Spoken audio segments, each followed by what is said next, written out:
School और Urdu junior college of art Pusad में तिरंगा रैली का आयोजन किया गया। मुस्लिम एजुकेशन सोसाइटी द्वारा संचालित उर्दू हाई स्कूल और Urdu junior college of art Rabbani Nagar नदी पार पुसद में आज 11 अगस्त 2025 को तिरंगा रैली का आयोजन किया गया। इस रैली में सभी छात्र छात्राओं ने हाथों में तिरंगा लिए रैली में शामिल हुए। रैली उर्दू हाई स्कूल और Urdu junior college of art से शुरू होकर मस्तान चौक, हैदरिया मस्जिद, गढ़ी वार्ड जामा मस्जिद, खतीब वार्ड मस्तान चौक होते हुए वापस स्कूल लौटी। इस रैली में उर्दू हाई स्कूल और उर्दू जूनियर कॉलेज की कक्षा 5 से 12 तक के सभी छात्र छात्राओं ने वरिष्ठ शिक्षक मुमताज और सर अंसार सर के मार्गदर्शन में भाग लिया।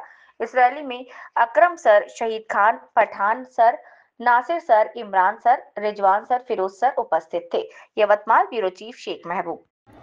आज दिनांक 11 ऑगस्ट 2025 रोजी शासनाच्या आदेशानुसार मुस्लिम एज्युकेशन सोसायटीद्वारे संचालित उर्दू हायस्कूल तथा Urdu junior college of arts येथे तिरंगा रॅलीचे आयोजन करण्यात आले।